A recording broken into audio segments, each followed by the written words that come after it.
दृष्टि का जो करंट अफेयर्स है जनवरी महीने के, उसके पहले वीडियो में यहाँ तक पढ़े थे। अब उससे आगे इस वीडियो में पढ़ेंगे। इसे पढ़ेंगे भारत में बेरोजगारी चर्चा में क्यों। Centre for monitoring Indian economy CMIE के आंकड़ों के अनुसार दिसंबर 2021 में भारत की बेरोजगारी दर बीते 4 महीने के उच्चतम 7.9% पर पहुंच गई है। ओमिक्रॉन वेरिएंट से उत्पन्न खतरे के बीच कोविड-19 के मामलों में हुई बढ़ोतरी और कई राज्यों में लागू नए प्रतिबंधों के कारण आर्थिक गतिविधि और खपत का स्तर प्रभावित हुआ है। यह भविष्य में आर्थिक सुधार पर प्रतिकूल प्रभाव डाल सकता है। प्रमुख बिंदु बेरोजगारी के विषय में किसी व्यक्ति द्वारा सक्रियता से रोजगार की तलाश किए जाने के बावजूद जब उसे काम नहीं मिल पाता तो यह अवस्था बेरोजगारी कहलाती है। बेरोजगारी का प्रयोग प्रायः अर्थव्यवस्था के स्वास्थ्य के मापक के रूप में किया जाता है। बेरोजगारी को सामान्यतः बेरोजगारी दर के रूप में मापा जाता है, जिससे श्रम बल में शामिल व्यक्तियों की संख्या में से बेरोजगार व्यक्तियों की संख्या को भाग देकर प्राप्त किया जाता है। राष्ट्रीय नमूना सर्वेक्षण संगठन NSSO किसी व्यक्ति की निम्नलिखित स्थितियों पर रोजगार और बेरोजगारी को परिभाषित करता है। कार्यरत आर्थिक गतिविधि में संलग्न यानी रोजगार, काम की तलाश में या काम के लिए उपलब्ध यानी बेरोजगार, ना तो काम की तलाश में है और ना ही उपलब्ध। पहले दो श्रम बल का गठन करते हैं और बेरोजगारी दर उस श्रम बल का प्रतिशत है जो बिना काम के हैं। बेरोजगारी दर बराबर बेरोजगार श्रमिक बट्टे कुल श्रम शक्ति गुने 100। बेरोजगारी के प्रकार।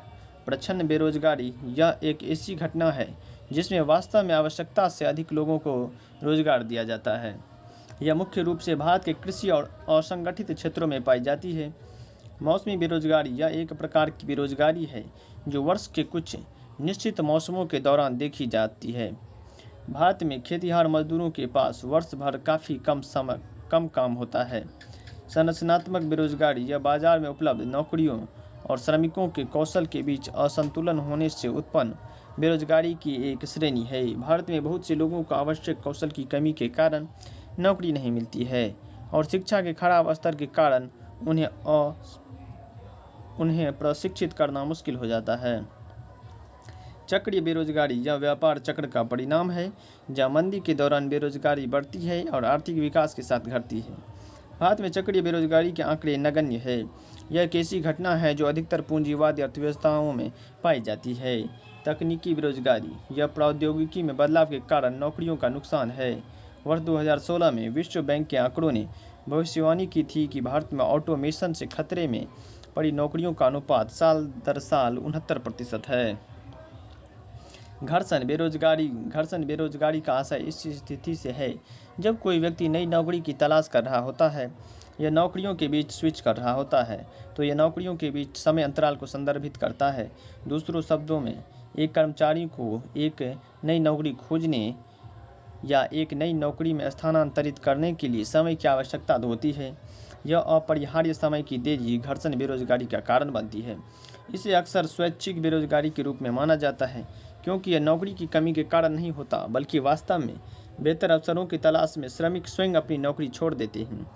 सुभेद रोजगार इसका मतलब है कि लोग बिना उचित नौकरी अनुबंध के अनौपचारिक रूप से काम कर रहे हैं और इस प्रकार इनके लिए कोई कानूनी सुरक्षा नहीं है। इन व्यक्तियों को बेरोजगार माना जाता है क्योंकि उनके कार्य का रिकॉर्ड कभी भी बनाया नहीं जाता है।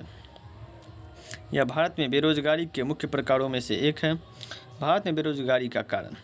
सामाजिक कारण। भारत में जाति व्यवस्था प्रचलित है। कुछ क्षेत्रों में विशिष्ट जातियों के लिए कार्य निषिद्ध है। बड़े व्यवसाय वाले बड़े संयुक्त परिवारों में बहुत से ऐसे व्यक्ति होंगे जो कोई काम नहीं करते तथा परिवार के संयुक्त आय पर निर्भर रहते हैं। जनसंख्या का तीव्र विकास। भारत में जनसंख्या में निरंतर वृद्धि एक बड़ी समस्या बन गई है।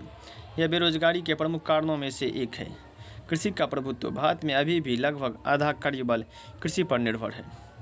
हालांकि भारत में कृषि अविकसित है, साथ ही यह मौसमी रोजगार भी प्रदान करती है। कुटीर और लघु उद्योगों का पतन। औद्योगिक विकास का कुटीर और लघु उद्योगों पर प्रतिकूल प्रभाव पड़ रहा है।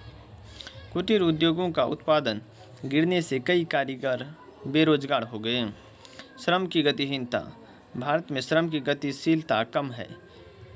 परिवार से लगाव के कारण लोग नौकरी के लिए दूर दराज के इलाकों में नहीं जाते हैं। कम गतिशीलता के लिए भाषा, धर्म और जलवायु जैसे कारक भी जिम्मेदार है। शिक्षा प्रणाली में दोष। पूंजीवादी दुनिया में नौकरियां अत्यधिक विशिष्ट हो गई है, लेकिन भारत की शिक्षा प्रणाली इन नौकरियों के लिए आवश्यक सही प्रशिक्षण और विशेषज्ञता प्रदान नहीं करती है। इस प्रकार बहुत से लोग जो कार्य करने के इच्छुक हैं वे कौशल की कमी के कारण बेरोजगार हो जाते हैं। सरकार द्वारा हाल की पहल आजीविका और उद्यम हेतु सीमांत व्यक्तियों के लिए समर्थन स्माइल, पीएम दक्ष, प्रधानमंत्री दक्ष और कुशल संपूर्ण हितग्राही, महात्मा गांधी राष्ट्रीय ग्रामीण रोजगार गारंटी अधिनियम मनरेगा, प्रधानमंत्री कौशल विकास योजना PMKVY, स्टार्टअप इंडिया योजना, आगे की राह।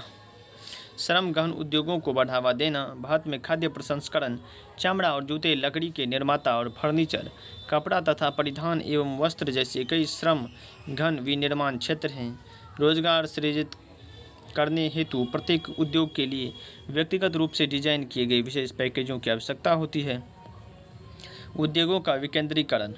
औद्योगिक गतिविधियों का विकेंद्रीकरण आवश्यक है ताकि हर क्षेत्र के लोगों को रोजगार मिल सके।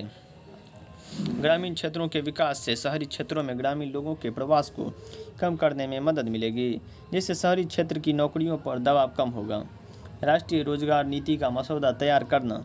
एक राष्ट्रीय रोजगार नीति NEP की आवश्यकता है, जिसमें बहुआयामी हस्तक्षेपों का एक समूह शामिल हो, जिसमें कई नीति क्षेत्रों को प्रभावित करने वाले सामाजिक और आर्थिक मुद्दों की एक पूरी श्रृंखला शामिल हो, न कि केवल श्रम और रोजगार के क्षेत्र।